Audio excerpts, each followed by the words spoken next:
Kembali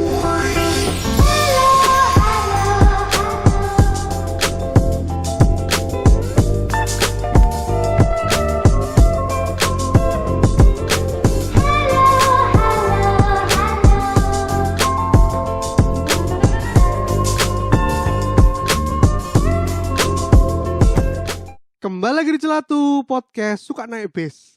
Bersama saya Aryo. Dan saya Jubrek. Kenapa kita suka naik bis, Brek? Gak ngerti, kok naik sing jawab. Karena kita adalah buzzer pemerintah. Yoi bro, chaos. 2 hari yang lalu, tepatnya hari Jumat ya, Jumat, bener. itu ada demo besar-besaran. Hampir seluruh Indonesia lah. Yoi. Jadi kita tahun ini sudah 2 kali demo ya, Brek ya? Enggak dong, sekali lah. Oh, itu tahun lalu ya? Ya tahun lalu. Kamu ikut demo? Yoi bener. Aduh. Indonesia tiap tahun demo besar. Wede, apakah tanda-tanda kembali ke masa Orde Baru? Tanda-tanda kudeta ini bro. Waduh, ngeri. Nah, jadi kemarin itu 2 hari yang lalu ada demo besar lagi terkait dengan Omnibus Law ya, Brek ya? Ya. Dan ini banyak diprotes ya. Betul. Oleh masyarakat. Nah, tapi yang bakal membahas ini tuh bukan kita ya, Brek. Yoi Ya? bener bro. Kita sudah mendatangkan 3 pemangku kepentingan dari berbagai sisi yang ini ya terdampak Omnibus Law ya. Yo, stakeholder lah. Yo, bahasa akuntansinya stakeholder. Iya, stakeholder. Dari 3 kubu ini ada yang diuntungkan, ada juga yang diresahkan. Iya, diresahkan. Bahkan bukan diresahkan ya, mungkin udah mencak-mencak. Yo bro, Gak sabar membakar ya. wis mulet-mulet wis. Iya. Belibet. Nah, langsung aja kita sambut 3 tamu kita. Ada Pak Erik dari sisi regulator, ada Pak Rio sebagai pengusaha, dan juga Pak Arif sebagai pekerja. Nah, ini kita sambut langsung ya 3 tamu kita hari ini. Halo Pak Erik. Halo. Bapak Erik ini apa ya Pak posisinya di pemerintahan ini Pak? Ya, staf-staf biasa lah, Mas. Oh iya. Gitu, iya. Dokumentasi. Dokumentasi, bener. Pemerhati kebijakan saja lah. Oh, Pemerhati iya. kebijakan, lebih tepatnya gitu. Sebelumnya kita mau disclaimer dulu ya, kita bukan pakar politik maupun pakar hukum. Betul. Jadi ya anggap aja ini seperti obrolan bapak-bapak di Warkop. Bener. Tapi tidak mengurangi esensi dari obrolan kita. Betul. Ya. Yoi. Bener, bahwa kita tetap mengangkat isu-isu yang sedang hangat ya. Iya. Selamatlah bagi pendengar setia Celatu ini. Kita kali ini obrolannya agak Berat. Iya, dibilang berat ya, berat. Tapi kita memang bukan expert, juga bener. dibilang Iya. berat juga nggak bisa gitu loh. Bener. Paling tidak ini membuka cakrawala pengetahuan lah bagi Iya. kita semua. Gorong-gorong Gorong-gorong wis sabut ngene. Lah iya. Lah Pak Erik iki tujuannya digawekno Omnibus Law iku sajane gawe apa sih? Jadi begini, saya mulai dulu dari istilah Omnibus Law saja ya. Omnibus, nah ini adalah kata yang berasal dari bahasa Prancis ya. Jadi pada tahun 1820 itu di Paris ditemukan sebuah kendaraan yang besar yang bisa mengangkut banyak orang. Ya apa itu bis apa? Bener, bis. Kita saat ini menyebutnya bis. Cuman pada saat itu orang amazed banget. Kok ada kendaraan sebesar itu untuk mengangkut banyak orang. Nah, pada saat itu bus itu dinamakan bus Omni. Oh, Omni ku karena apa? Ya sebutannya Omni aja. Omni ku bukannya kayak maha ngono ta? Bukan. Kudu Jadi lah. ibarat seperti jancuk gitu kan. Ya, Dulu kalau kita mengenal tank Belanda kan namanya Oh iya. Jancuks gitu. Jan Koeks. Tapi kan nama lidah kita kan menyebutnya Jancuks gitu kan. Oh. Nah, jadi bus itu mungkin namanya Omni gitu aja. Oh. Cuman karena amaze, Omni ini jadi sesuatu yang trademark. Jadi segala sesuatu yang bisa mengangkut banyak orang, mengakomodir banyak hal itu disebut omnibus. Omnibus Law itu berarti suatu peraturan Iya. yang di dalamnya itu ternyata bisa mengangkut banyak peraturan-peraturan lain. Benar sekali. Jadi Omnibus Law ini terdiri dari 11 klaster gitu ya. Waduh, kayak perumahan. Benar 11 klaster dan di dalamnya ada 1244 pasal. Oh, wah kene rek. Ya Bener Allah. sekali ada banyak ya wis koyo masalah nang uripe dhewe lah wake. Oh, Jadi berarti 11 ini banyak lah, nanti kita semua bisa Google ya. Cuman yang menjadi headline itu satu klaster, yaitu Undang-Undang Ketenagakerjaan. Itu mungkin yang menjadi bahasan atau topik dalam seminggu terakhir ini. Oh, aku boleh tanya bentar nggak sih Pak? Boleh. Kemarin itu kan banyak berdemo nih. Iya. Mereka berdemo karena tidak setuju dengan Omnibus Law, terutama tentang ketenagakerjaan. Benar. Nah, tapi apakah orang pendemo yang kemarin itu sudah membaca semua ribuan undang-undang di Omnibus Law? Saya yakin Tidak. saya tidak bisa ya menjustifikasi orang-orang sudah membaca atau belum. Tapi kalau kita melihat dari sisi kacamata regulator atau pemerintah dalam hal ini, pasti melihat ini dari sisi itu, kacamata makro. Istilahnya helikopter view. Jadi waduh, Ngeri ya. Ngeri. Aku udah helikopter sing lain, Pak. Iya, helikopter view itu ibaratnya memandang dengan kacamata yang luas gitu ya, pemerintah ini. Karena bagi buruh memang ada pasal-pasal yang menurut mereka merugikan sekali gitu. Tetapi poin penting atau poin dasar yang harus diketahui masyarakat ini, Omnibus Law ini kan mengakomodir banyak aspek. Makanya di dalamnya ada 11 klaster. Nah, tujuan utamanya memang untuk meroketkan perekonomian nasional ya, menarik investasi dari asing. Karena kita tahu di tahun lalu 2019 itu ada 33 korporasi multinasional yang merelokasi usahanya keluar dari negara China. Padahal kita tahu sendiri China terkenal dengan negara yang sangat ramah investor, di sana serba murah ya kan, sehingga kita bisa menikmati barang-barang yang remeh-remeh, harganya murah-murah, elektronik, mobil dan sebagainya. Justru malah berpindah dari China. Dari 33 perusahaan multinasional itu, 23 perusahaan memutuskan merelokasi ke Vietnam. Benar kan? Benar itu. Lalu 10 perusahaan lainnya merelokasi, ada yang ke Kamboja, Malaysia, Thailand gitu. Dan tidak ada satupun yang ke Indonesia. Benar. Nah, ini kan menjadi suatu pertanyaan tersendiri itu. Karena perpindahan relokasi ini pasti memindahkan banyak sekali aspek, termasuk capital yang bisa nanti berdampak pada adanya pembukaan lapangan pekerjaan gitu kan. Nah, akhirnya setelah dievaluasi, pemerintah memandang perlu bahwa harus ada suatu terobosan undang-undang payung hukum supaya hal-hal tersebut itu dapat menarik investasi ke Indonesia. Benar. Lah, kita tahu sendiri kadang-kadang undang-undang ini saling tumpang tindih satu sama lain. Oleh karena itu, pemerintah merancang undang-undang yang mengakomodir banyak undang-undang itu tadi. Yang terangkum dalam Omnibus Law itu. Oke. Itu sih. Pak Arif nih Pak, kan Bapak kemarin ikut demo ya Pak ya? Iya bener. Bapak kemarin gimana Pak? Demo itu karena masalah apa yang Bapak itu tidak setuju di Omnibus Law? Kan tadi yang seperti dibicarakan oleh Pak Erik, Omnibus Law itu justru malah membantu kita loh Pak. Enak loh Indonesia ke investor loh. Karena akhirnya nanti banyak lapangan kerja datang di Indonesia. Lah Bapak kenapa kok demo Pak? Iku kan dilihat dari sudut pandang enak pakai investor. Tapi dari sisi saya sebagai tenaga kerja, waduh, kenapa itu Pak?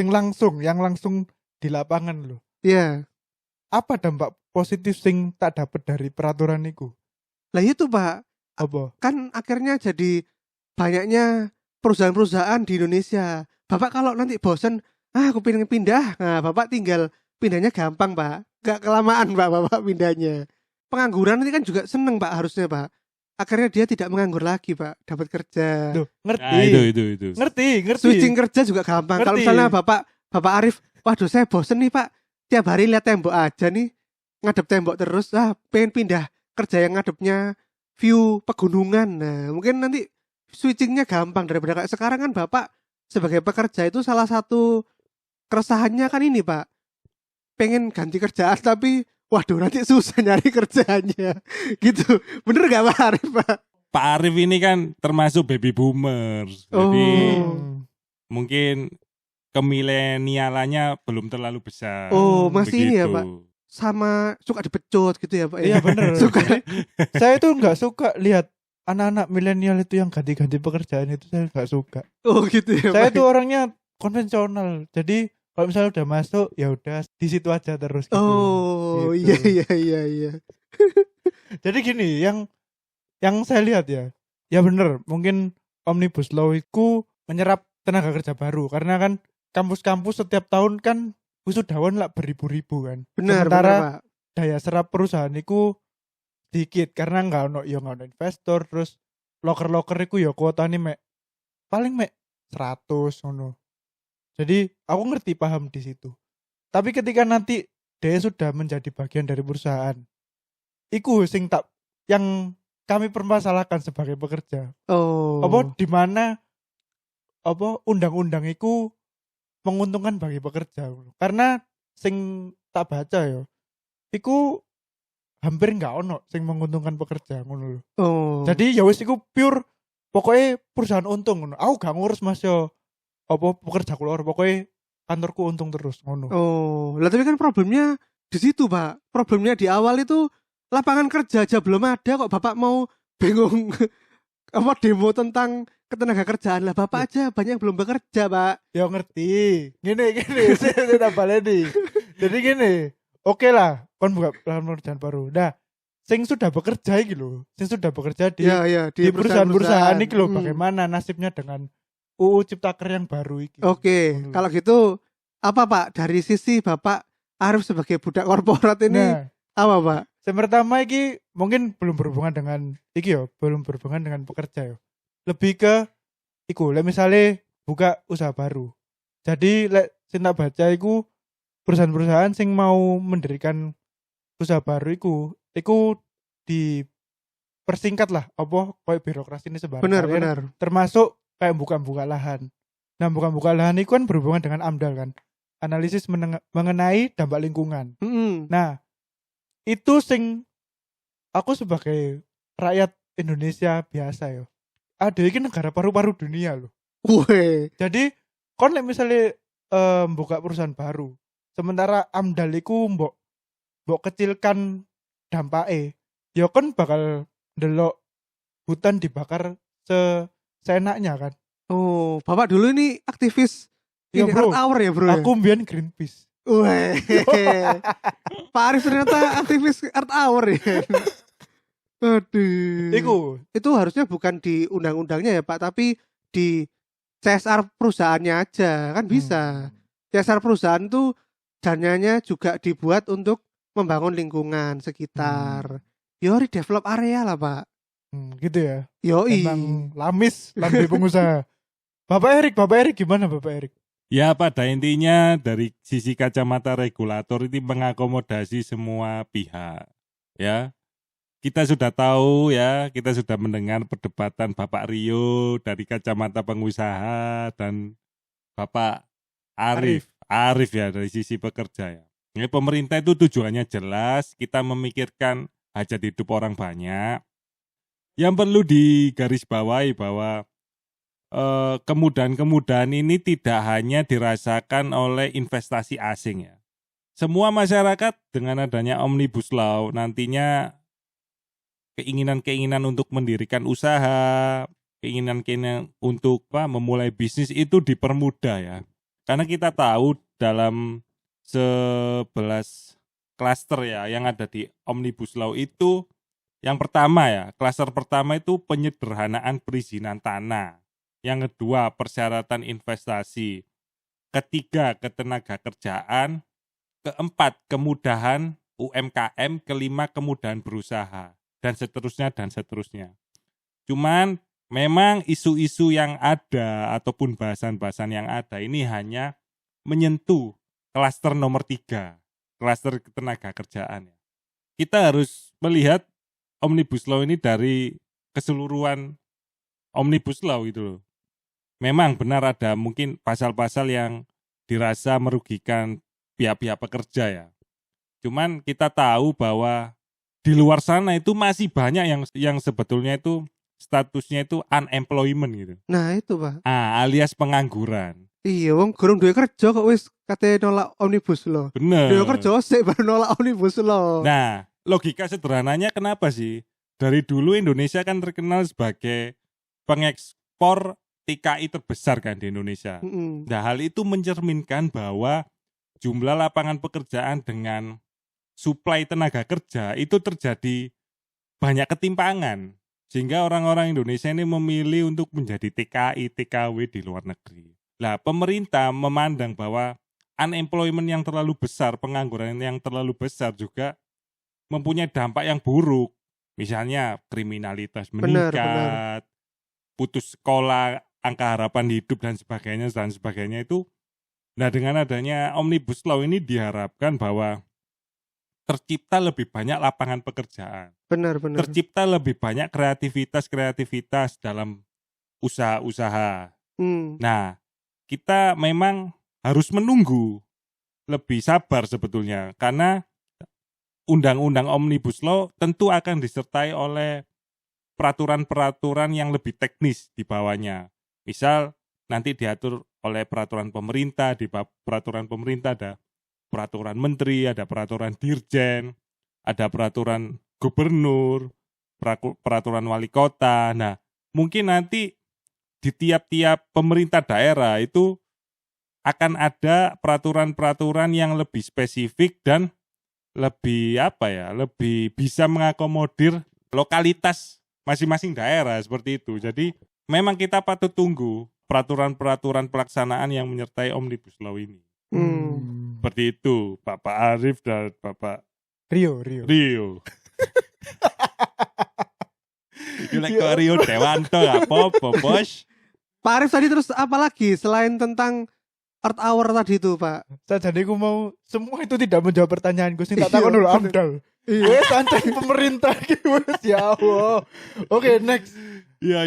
Next. Terus iki terutama. Jadi ada poin nang Ciptaker iku. Status kepegawaian. Sing awalnya iku pekerja PKWT lah.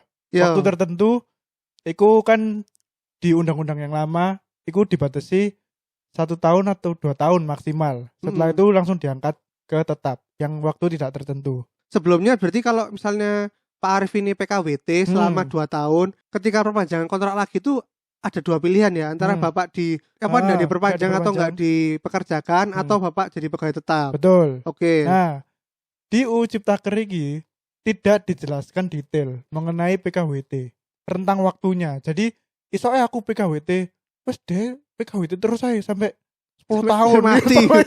sampai mati benar dewe. Benar dewe ku gak ono tanggung jawab apa-apa nang arek iku, ngono lho. Itu yang dikhawatirkan pekerja-pekerja. Aku saiki pun PKWT 5 tahun.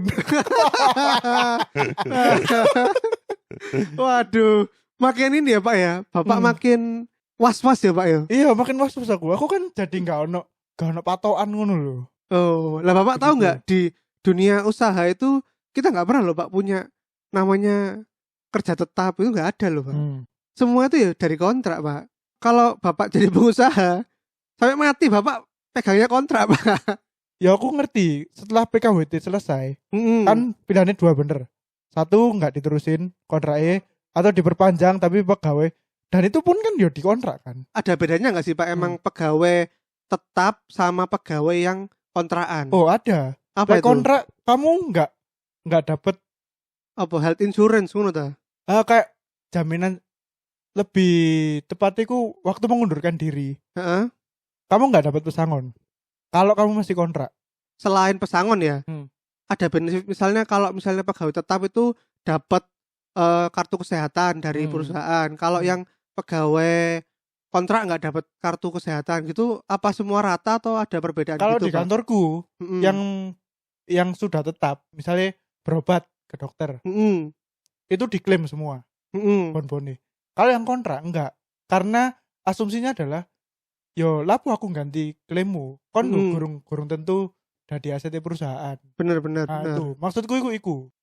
aku sebagai pekerja iku nggak ada landasan hukumnya untuk menuntut kon. Jadi kon iso semena-mena tidak memperpanjang kontrakku. Gitu loh. Itu yang tak permasalahkan. Nah itu karena kan emang ya tidak ada yang menggubris suara rakyat kecil itu. Janji. Aduh. Meskipun ada dan tiada omnibus law kan itu juga suatu hal yang emang concern sudah lama gitu loh. Ya saiki dengan sosmed iku semua informasi kan cepet yo. Mumpung iku semua informasi wis transparan ngene-ngene iku, kenapa enggak dirubah? Nah, gitu Bapak loh. sendiri pengennya dirubahnya kayak seperti apa? Ya iku. Apa kita sebagai pekerja iku cuma pengen sebutan iku nang undang-undang.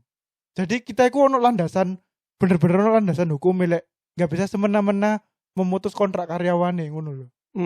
Begitu. Apa ya Pak ya? Kalau ini di luar Indonesia ya Pak ya, sorry. Kalau di luar negeri pun semua pegawai meskipun general manager gitu-gitu juga pakai kontrak Pak. Ya meskipun kontraknya 5 tahun ya. Tapi pakai kontrak. Mungkin Indonesia doang yang hobinya itu punya status pegawai tetap, terus merasa aman ngono. Padahal kan itu sebenarnya cuma status.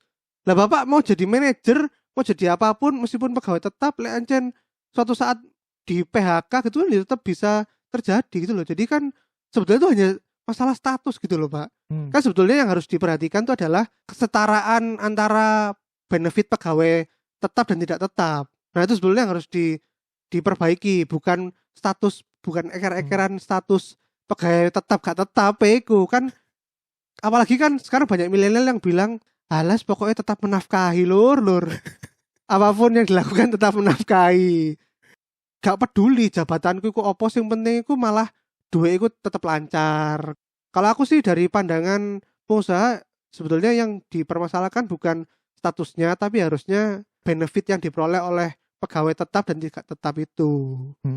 Karena kan mau gimana Bapak mau pegawai tetap gak tetap kan tetap bisa di PHK Bapak. Betul. Kan gak ono bedoe ngono lho.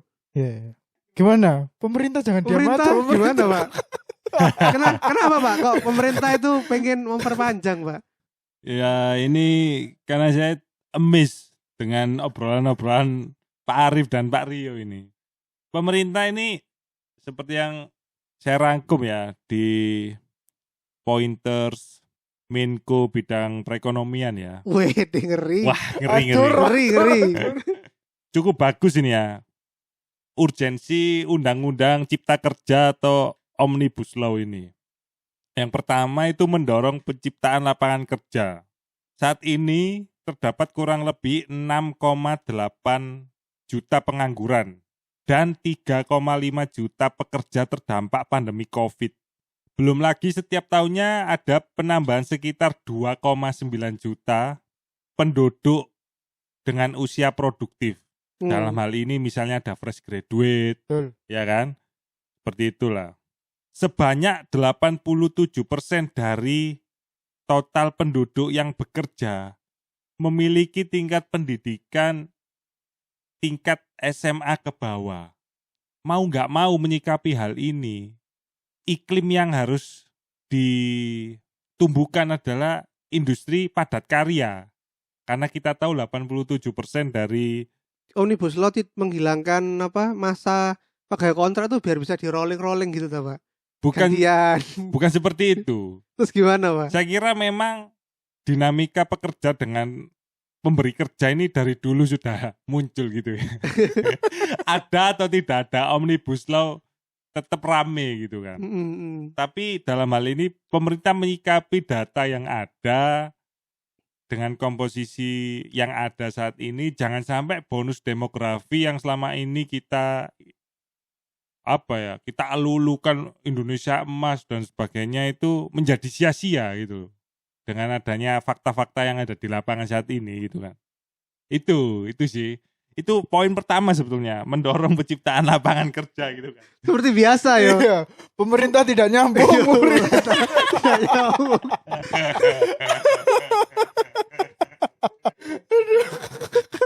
Seperti biasa ya, ketika diwawancarai oleh wartawan kok selalu gak nyambung jawaban. Diplomatis.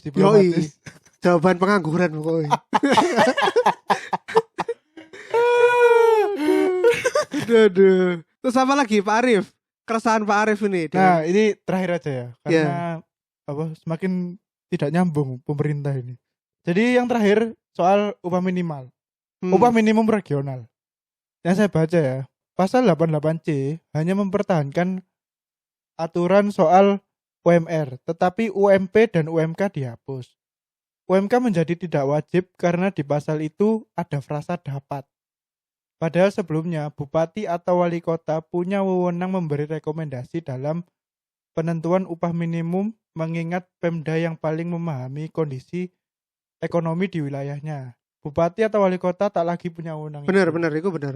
Ketika upah minimal regional itu dihapus, gimana pengusaha dan Pemda setempat itu memberikan benefit nang pekerjaan ya? Lah itu bukannya kembali ke bapak kan misalnya saya nggak ada UMR ya Surabaya.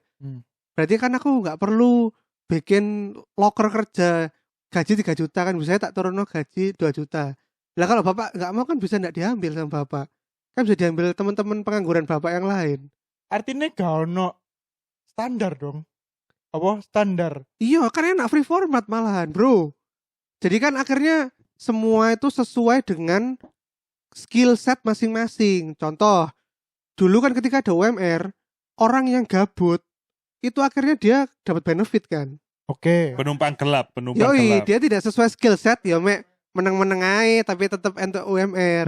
Lah kan saiki kan iso upah kerjanya kan lebih dinamis. Jadi misalnya Bapak Arif ini tak lihat ternyata emang spesialis keuangan internal perusahaan banget gitu. Ya daripada tak gaji UMR, hitung-hitung cost benefitnya kan dibayar lah. Oh, Bapak iki wis tak percaya lah lek internal perusahaan akhirnya tak gaji minimalnya lebih tinggi yo 12 atau 9 kan jadi lebih enak. Komposisi penggajiannya kan bisa lebih dinamis. Dulu tuh misalnya kalau saya punya 100 juta terus punya pegawai itu yang banyak gabutnya, kan akhirnya yang sebetulnya dana gabut-gabut ini bisa tak atur lagi ke yang petinggi-petinggi kan juga bisa Pak, biar petingginya nggak ucul gitu loh. Jadi misalnya yang dulu tuh aku harus bayar pegawai 30 juta berarti kan pegawai biasa, petinggi-petingginya bayarnya 10 juta 10 juta 10 juta. Tapi kan sekarang bisa yang gabut-gabut itu ya 2 juta aja, 1 jutaannya tak komposisikan ke job-job yang lebih penting. Justru itu mengencourage orang untuk wah aku kudu iso specialty tentang sesuatu rek ben upahku luwih akeh. Kan malah sebetulnya seneng sampean Pak. Nah, lek ngono. Iku kok jatuhe bakal menjadi kesenjangan sosial. Loh, Indonesia dari Bapak SD sudah kesenjangan Pak. Dulu yang bisa masuk SMP 1 apa sak Surabaya Pak? Coba. Iya. Lah kan sama kayak sekarang Pak. Lah masuk Bapak mau kayak sosialis Pak, semuanya sama. Soalnya enggak ngene lho, maksudku adalah fresh graduate atau wong sing golek kerja. Iku enggak ono standare. Takutnya adalah tenaga kerja sing diserap iku enggak kompeten dan tidak pantas dihargai segitu. Mudeng enggak? Nah, takutku iku pemimpin daerah, bupati, wali kota iku tidak punya suara untuk memberikan rekomendasi upah minimal iku. Di daerah itu bakal ya apa ya? Ya iku sing mau tak omong demo. Kesenjangan sosial dan upahnya iku terlalu rendah. Iku bakal mempengaruhi daya beli nang daerah iku. Jadi ekonomi ya gak bakal tumbuh. Ngono lho. Ya enggak sih Pak. Loh. Bukannya sekarang pun juga banyak kerjaan yang tidak sesuai UMR. Dan itu juga diterima-terima aja sama orang. Ya wis apa maneh timbang kali duit kan. Nah, itu kan. Yang penting tetap menafkahi lur. Ya, maksudnya iku ketika orang iku tidak punya pilihan lain selain bekerja dengan upah sing sebegitu minimnya, kenapa iku gak mbok permudah ngono lho. Kenapa kon iku malah ya wis lah wis ket biyen koyo ngono lho. Misalnya koyo bapak-bapak sing ngangkut beras. Ya iku standare ya UMR iku kudu standar berdasarkan aku mau ngangkut beras piro ya ngono. Nah, itu kan jadi lebih enak Pak. Jadi kalau misalnya bapak itu ternyata sebetulnya bisa mengangkut lebih dari 3 juta tadi UMR Surabaya. Kan dia bisa dapat lebih Pak. Misalnya, oh ternyata selama ini tuh bapak kalau dihitung per beras ngangkutnya bisa dapat lebih banyak 5 juta gitu. Lah kan bapak kudu seneng. Kenapa iku enggak UMR ditambah bonus iku? Nah iku UMR iku karena dari dulu tuh problematikanya adalah ketika standar kerja yang dilakukan oleh orang itu gak sesuai dengan gajinya akhirnya jadi gabut, gaji buta bro. Kalau misalnya admin sosmed tapi sosmednya gak sepiro payu lah. Nah, itu kan akhirnya dia dari janji tak bayar 3 juta tapi dia mek hahaha YouTubean ae. Oh. Ngono lho. Nah, ketika tidak ada UMR kan bisa kita bentuk yang namanya gaji sesuai kinerja, Bro. Gitu. Jadi ya kalau kerjamu emang bagus, ya nanti gajinya lebih banyak. Kalau kerjamu ya nggak bagus, nggak banyak kerja, gabut, ya kan gajimu sesuai gabutmu. Jadi kan itu mendukung orang itu untuk nggak males, Pak Arif. Ya orang itu harus bekerja memang untuk Ya, dapat iya. duit. Iya. Gak cuma duduk-duduk hahaha dapat gaji 12 juta. Hmm. Mungkin seperti Pak Erik Iya. ini ya. Pak Erik di kantor YouTuber ya. Jangan salah. Ini sekedar informasi bagi teman-teman ini ya. Zuma, Pak Zuma. Bukan. ASN zaman now, PNS zaman sekarang itu dibayar berdasarkan kinerja. Oh. Jadi di awal tahun itu kita ada kontrak kinerja dan tiap bulan kita ada job desk tertentu yang ada targetnya. Semisal kita membuat suatu dokumen, kita ditarget minimal membuat 5 per bulan. Tapi pada bulan itu kita hanya membuat 4. Berarti kita cuma dibayar 4/5 kali tarif. Nah, itu salah satu contoh perubahan-perubahan yang ada sekarang. Menyimak obrolan Pak Arif dan Pak Rio, memang di mana-mana ya, pengusaha itu menginginkan biaya atau kos yang serendah-rendahnya gitu. Betul. Dan problematika saat ini pengusaha mengeluhkan produktivitas pekerja itu sangat rendah, secara khusus buruh gitu. Di samping itu, buruh juga menginginkan bahwa tenaga yang dikeluarkan ini dibayar dengan upah yang layak, tidak sembarangan amburadul. Disinilah muncul regulator atau pemerintah mengeluarkan undang-undang Omnibus Law seperti itu ya. Pak Rio dan Pak Arif menjembatani semua pihak. Kita tahu bahwa dari sisi pengusaha, iklim investasi, iklim usaha ini harus tetap dijaga. Tapi dari sisi pekerja, itu bagaimana pemerintah mengusahakan bahwa income yang didapat itu adalah income yang layak. Seperti itu dari sudut pandang regulator, Pak. Kalau dari sisi pengusaha ini ya Pak ya, Omnibus Law itu sangat menguntungkan, Pak. Kok bisa? Kan Bapak yang bikin, kok Bapak nggak iya, tahu. lupa saya. Ya apa sih? Pemerintah yang pengusaha iki. Nah, salah satunya tuh saya paling senang itu ini, Pak. Sekarang itu semua itu bisa OSS. Online Single Solution. Jadi kalau dulu ya, Pak, ini saya cerita dulu ya, zaman nenek moyang saya, Pak. Kalau bikin PT, CV, ya Allah, Pak. Tak joger walik aku, Pak. Nah, itu. Sampai paling kudu nggak joki-joki paling. Saking ribetnya, sumpah. Unas saya joki. Iya. Terus. Riwariwi lah istilahnya. Riwariwi soalnya mulai dari tingkat RT sampai tingkat daerah itu kudu diurus. Sekarang KB online dan nggak sampai sehari jadi, Bro. Ini sudah dibuktikan oleh teman saya kemarin bikin CV cuman 15 menit. Oh. Langsung sudah di CV ini resmi. Ya kami berharap dari sisi pemerintah itu hal-hal seperti ini tuh terus dikampanyekan gitu ya. Diposting di medsos dan sebagainya supaya masyarakat juga tahu gitu loh. Sisi-sisi positif dari Omnibus Law, lalu perubahan-perubahan yang menuju ke arah yang lebih baik itu masyarakat juga tahu gitu loh. Perbedaan sebelum dan sesudah Omnibus Law gitu lah. Dan kita balik ke ini sebentar ya, yang tadi dibicarakan sama Pak Erik di awal-awal itu bahwa di Indonesia itu investor asing susah banget masuk. Iya, karena saking ribetnya peraturan di Indonesia yang berlapis-lapis. Benar. Aku punya banyak teman di Vietnam, makanya ini tahu di Vietnam itu kamu kalau mau bikin usaha di sana, kamu bisa dirikan usaha dulu, ngurusnya belakangan. Sumpah. Jadi kan misalnya pengen gawe soto Cak Arif ngono. Iku kon gawe rombong soto musik, ngurus surat belakang-belakang. Jadi kon teko nang Vietnam langsung iso gawe lapak soto, langsung iso dodolan, ngurusnya sambil jalan. Investor, wah kok enak yo nang kene. Ya. Maka dari itu dalam beberapa tahun terakhir iki, Vietnam itu sangat diminati oleh investor-investor asing. Ya karena kemudahan iku mau. Nah, diharapkannya dengan adanya Omnibus Law iki banyak pengusaha asing yang akhirnya mau datang ke sini untuk berinvestasi dan membuka lapangan kerja. Diharapkannya menjadikan suatu cipta karya di Indonesia.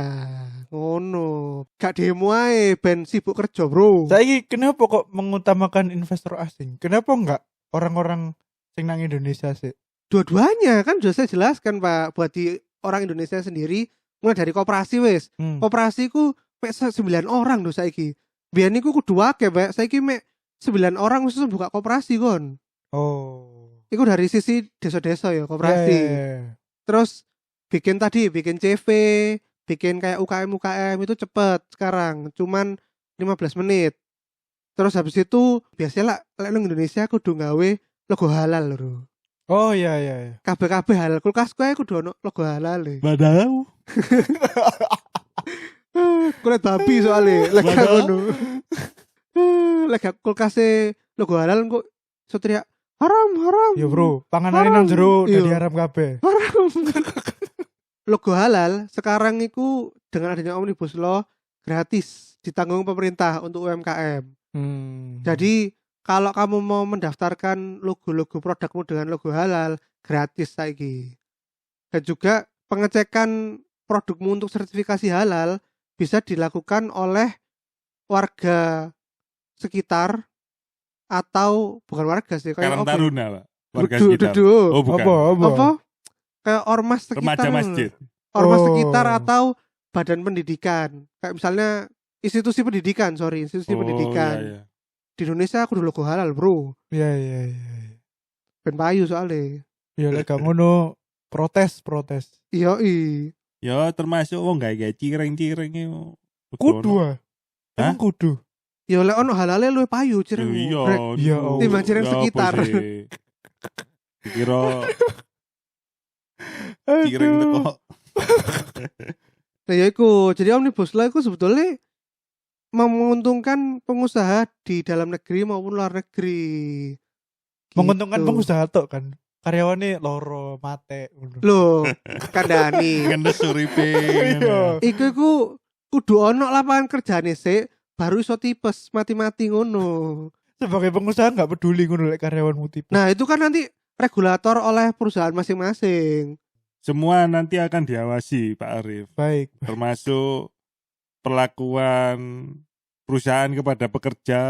Karena kita tahu pekerja juga memiliki serikat pekerja kan. Iya. Yang banyak sekali. Tentu suara-suara, keinginan-keinginan dari setiap pekerja ini akan disampaikan ke serikat pekerja gitu kan.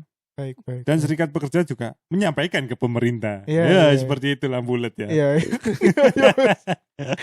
Jangan khawatir ya bagi pekerja-pekerja nanti pasti dengan era yang sekarang ini pengaduan-pengaduan yang nanti dirasakan itu bisa lebih cepat gitu ya. Ada saluran-saluran informasinya ya seperti Satgas Covid lah saat ini kan bergerak Satgas sangat Covid. cepat gitu kan. Cepat tapi enggak sembuh-sembuh ya. Waduh. Ya seperti itulah kira-kira ya, Pak Arifan. Pak Rio. Iya. Iya. Ya ada warga nih Pak yang tanya-tanya nih Pak tentang Omnibus Law. Warlock. Iya, warlock. Warga lokal. Ini dari Leksana Fani Pak. Tetep takok lur. Lek pas posisi jadi mahasiswa melok demo gak? Kan wingi kan demo kan. Seharusnya itu kan yang berkepentingan adalah pekerja. Yoi, duduk mahasiswa. Isunya pekerja bukan isunya mahasiswa. Tapi ya apa pendapat ini soal mahasiswa sing melok demo pisan. Iya. Menurutku karena udah punya pemikiran sendiri yo. Jadi Dewasa lah. iya dewasa. Maksudnya ya mereka bebas untuk berpendapat loh. Ketika mereka apa mendukung buruh, menuntut apa kesejahteraan nang Omnibus Law iku ya gak apa-apa sah-sah ae ngono lho. Demikian juga dengan mahasiswa sing berpendapat bahwa Omnibus Law iku sajane apik ya gak apa-apa.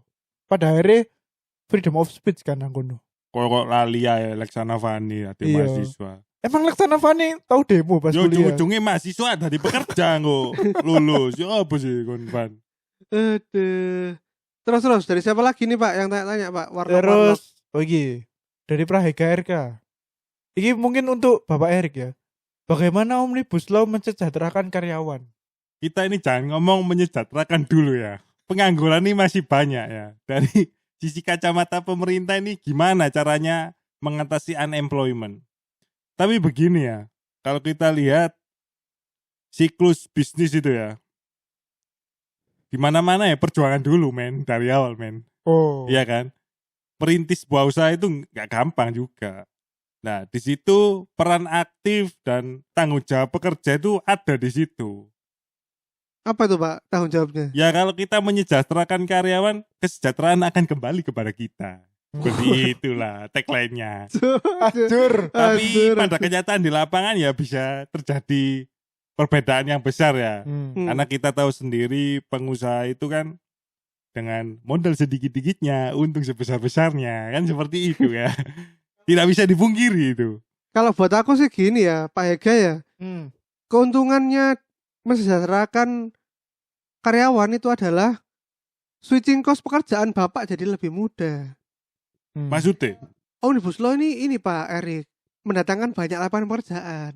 Oh iya benar. Akhirnya kan nanti bosen pindah lah, gampang pindahnya. Bapak tidak lagi iya. tertekan oleh pressure ini stigma kalau pindah kerja tapi susah dapatnya. Lah, itu kan kita sejahterakan di situ Bapak. Hmm. Bapak jadi Freedom of choice gitu ya. iya, jadi iya. cepat mengambil keputusan pemindahan kerja. Loh, kan Karena tidak diikat dengan status gitu ya. iya loh, itu kan Ya, ada status baiknya kepegawaian memang. kan ada Seperti baiknya, itu. tidak terikat, Bang. Benar. Padha karo iki lho, pacar-pacar sing apa jenenge? Apa? Apa iku jenenge? Lek sing terlalu clingy ku apa jenenge? Protektif dah. Overprotective Posesif. Posesif. Posesif Oh, lah. posesif. Kan enak sing freedom aja ya. Daripada dapat pacar yang posesif. Iya memang pekerja tanpa komitmen juga banyak kan seperti itu. Gak hanya pacar tanpa komitmen gitu. Iya. Terus ada pertanyaan dari siapa lagi? Iki teko Samuel Victor Siregar. Minta tolong buat dikelirkan isu-isu hoax yang beredar. Biar nggak ada salah persepsi sih. Emang kita cleaning service, clearin Iya. berita-berita hoax. Ya dengan kita mengedukasi diri kita sendiri itu bagian dari mengkelirkan hoax sih. Saya Iya. rasa. Kominfo Seperti itu. ae seake hoax. Kok mau mengklirkan hoax? Padahal. Wow. Samuel Victor. Iki sing gak ngerti ngene, Bapak Samuel Victor, coba Anda browsing Instagram ketika ada pemerintah menyangkal hoax. Terus pekerja menyangkal hoax pemerintah. Nah, itu. Akhirnya iku ya wis lah kono Indonesia wis. Ya iku. Ya sebetulnya menangkal hoax itu kita harus melihat dari dua sisi ya. Cover boot story itu harus kita pelajari ya, masing-masing dari sisi yang pro Omnibus Law, yang kontra Omnibus Law lah. Dari situ kita tahu mana yang sebetulnya fakta, mana yang hoax. Itu saja sih buat Baik. Bapak Samuel itu tadi ya. Iya. Stay go green lur. Masih bermain musik kah Bapak Samuel? Masih. Oh masih ya. Masih dia kayaknya. Semoga sukses saja. Iya, semoga cepat rilis album lah. Amin. Foto. Aduh. Wes mari. Udah. Warlocknya sakmune, warlock. Oke, yaudah terima kasih ya bagi para pendengar Celatu yang sudah mau mendengarkan omongan para bintang tamu kita ya. Iya, benar. Pak Arif, Pak Rio dan Pak Erik. Betul. Nah, terima kasih banyak ya Pak. Nanti kalau ada yang melaporkan podcast Celatu ini, nanti salahkan bapak yang tadi nongkrong di itu ya. Break ya. Iya, benar. Itu bukan kita tadi Iya, kan. bukan. Iya, Itu orang yang berbeda. Yoi, di luar kendali podcast Celatu. Karena kita ngerekam omongan obrolan bapak-bapak di warkop tadi itu ya. Betul. Warkopnya itu apa? Warkop apa ini, Bre? Warkop Giras. Oh, Giras. Giras ono akeh soalnya. Warkop Giras. Ya, warkop Giras. Sing peteng-peteng kok. Yoi. Ya udah, gitu aja ya, guys. Sampai jumpa di episode berikutnya dan terima kasih kepada tamu-tamu kita. Ya. Terima kasih. Terima kasih dan juga terutama Pak Erik ini ya, Pak, pemangku kepentingan ya. Ya, Pak Erik terima kasih waktunya ya. Sama-sama. Iya. Kalau ada proyek-proyek butuh podcaster gitu, kabar-kabar. Pak. Ya, mungkin sosialisasi regulasi gitu-gitu. Ya. Siap. Mungkin apa gitu kita disuruh mengkampanyekan siapa gitu bisa iya. Pak. Jadi Iya, buzzer bisa kita. Ya buzzer. Kita efektif loh Pak. 4.0. Kita Iya. engagement 90% Pak. Engagement Waduh. gila. Iya, podcast kita tuh Mm. dampaknya di kehidupan para pendengar tuh banyak Iya. Pak. Real, dampaknya real. Iya, sumpah. dampaknya real. Iya. Mencerdaskan kehidupan bangsa. Iya. Kok tagline-nya iki Indomil kae. Siap. Ya wes, gitu aja ya. Hmm. Sampai jumpa di episode berikutnya yang pasti lebih gila-gila lagi. Dadah. Dah. Assalamualaikum.